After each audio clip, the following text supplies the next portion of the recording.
పాంగంగా lake దగ్గర China నిర్మాణాలు చేపట్టడం అస్సలు ఆపడం లేదు. ఇంతకు ముందు కంటే మరింత ఎక్కువగా శాశ్వత నిర్మాణాలు వంతెనలను నిర్మించేస్తోంది చైనా. దీంతో చైనా ఇండియాతో కయ్యానికి కాలు దువ్వుకుంటుందనే చెప్పాలి.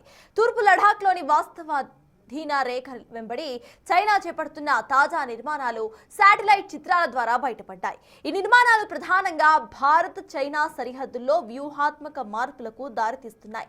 ఇప్పటికే పొంగాంగ్ లేక్ దగ్గర నిర్మించిన చిన్న వంతెన పక్కనే ప్రస్తుత భారీ వంతెన నిర్మిస్తోంది చైనా.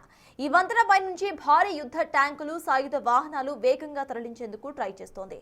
వీటితో పాటు అండర్ గ్రౌండ్ బంకర్స్ కూడా శాటిలైట్ చిత్రాల్లో బయటపడ్డాయి. చైనా తన సైన్యాన్ని, వెపన్స్ ను దాచడానికి అండర్ గ్రౌండ్ భారీ బంకర్స్ ను గిడంగులను సైతం నిర్మిస్తోంది. ఇవి వైమానిక దాడుల నుండి రక్షణ కల్పించేందుకు ఉపయోగపడతాయి. వీటితో పాటు కనెక్టివిటీ రోడ్లను కూడా నిర్మిస్తోంది.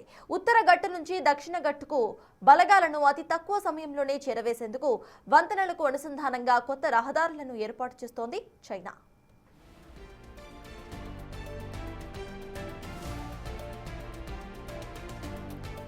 ఈ పొంగాంగ్ సరస్సు పరిసర ప్రాంతాల్లో చైనా శాశ్వత సైనిక స్థావరాలను, హెలీప్యాడ్లు, ఆధునిక కమ్యూనికేషన్ టవర్స్ ఏర్పాటు చేస్తోంది.